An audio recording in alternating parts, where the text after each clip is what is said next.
Selamat bertemu kembali di How to Repair a Broken Acoustic Guitar, Do It Yourself Part 5 atau part bagian kelima, ya, cara reparasi gitar akustik yang patah.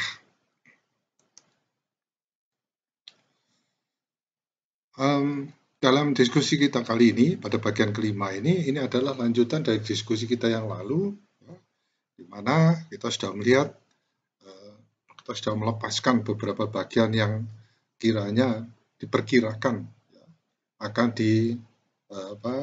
diperbaiki, ya, agar boleh gitar akustik itu kembali kepada bentuknya semula, ya, dan diharapkan bahwa dia bisa berfungsi dengan baik kembali.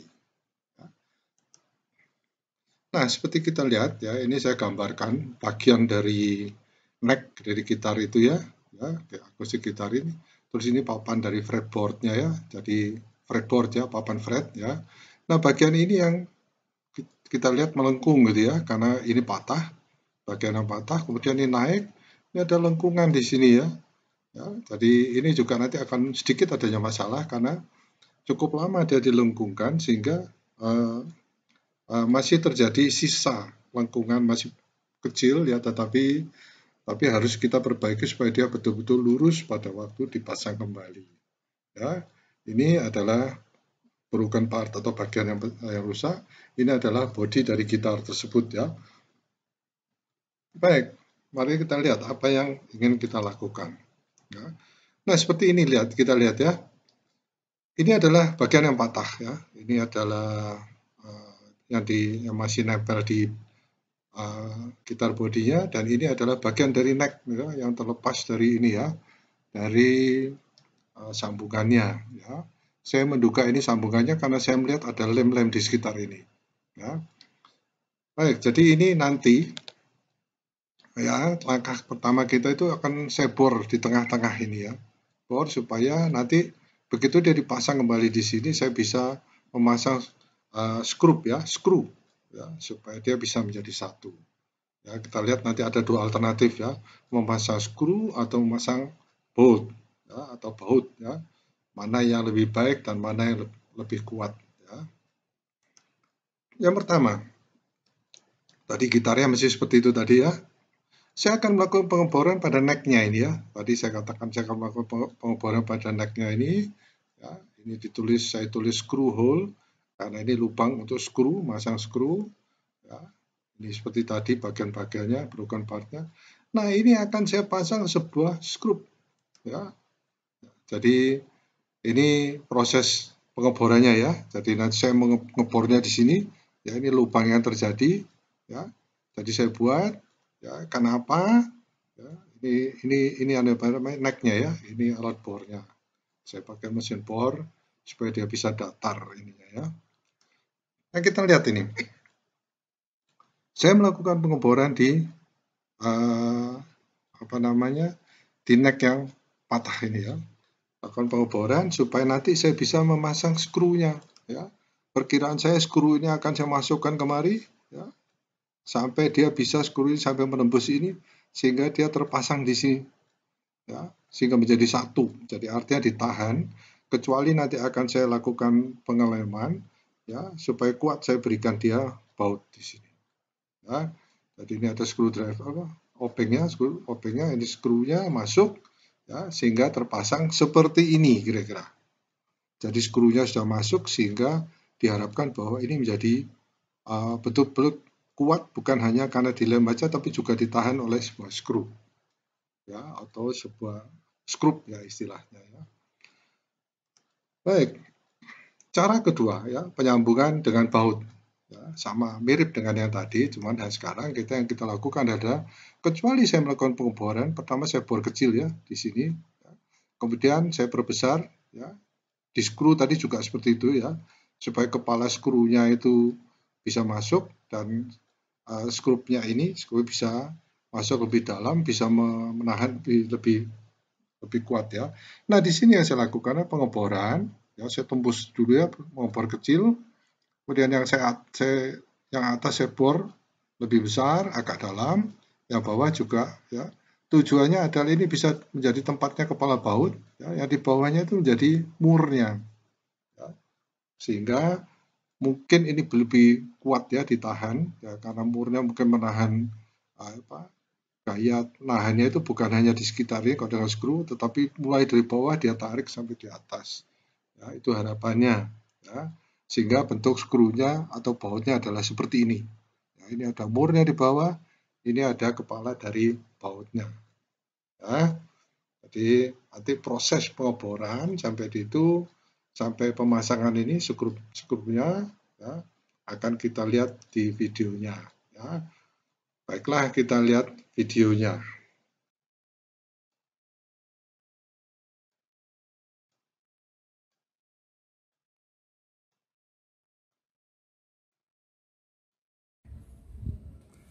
Saya akan melakukan pengeboran, mudah-mudahan suaranya tidak terlalu bising. Ya, saya nyalakan dulu bornya. Kemudian kaca bor ini saya letakkan di sini, tepat di tengah-tengah seperti yang saya rencanakan.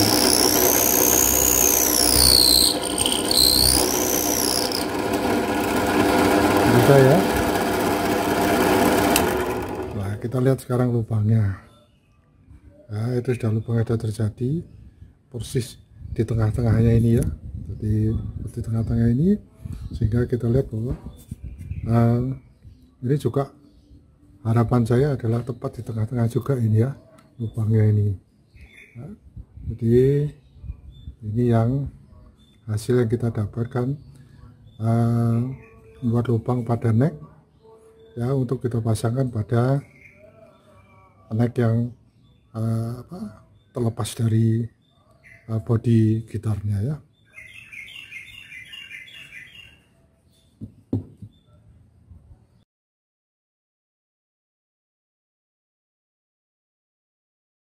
Ini sudah saya persiapkan. Ini adalah sebelah kiri, ini adalah tabungnya ya. Kemudian sekarang ini adalah necknya ya, yang tadi sudah saya bor. Kemudian akan saya pasang di sini ya, seperti ini ya. Kemudian saya masukkan skrupnya ya, mudah-mudahan ini bisa membantu meluruskan ya. Coba saya pasang sampai ini menjadi satu ya, necknya kembali yang tadinya patah dari anunya, berharap bahwa dia bisa menjadi satu.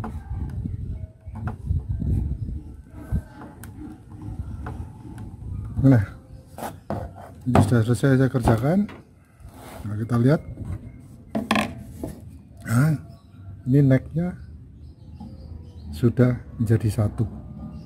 Artinya ini sesuai center ya, bentuknya tidak melenceng ya, meleset, sehingga dia kembali ke asalnya. Jadi nanti yang saya maksudkan skrup ini ya, dalam benang skru ya, jadi bukan baut ya. Ini adalah salah satu alternatif ya, kita masang bautnya ya. Ya, tadi yang pada intro pertama saya mungkin akan masang baut itu tembus sampai di bawah ya, sehingga tarikannya itu bautnya itu sampai ke atas ya, sehingga kekuatannya itu bisa penuh ya. Tetapi kalau skrup ini ya, yang saya khawatirkan bahwa kekuatan itu ada di sini ya, tidak bisa lebih dalam. Nah, mari kita lihat sekarang ya, ini sudah terpasang ya. Kemudian saya mencoba meletakkan fretboardnya di sini ya, di atasnya ya. Ini masih ada masalah dengan fretboardnya ya, karena yang bagian kita lihat sedikit ya, yang di bagian belakang ini masih mengangkat ini ya. Ya, ini harus diluruskan lagi ya. Ini karena cukup lama dia dilengkungkan ya, tanpa sengaja tentunya.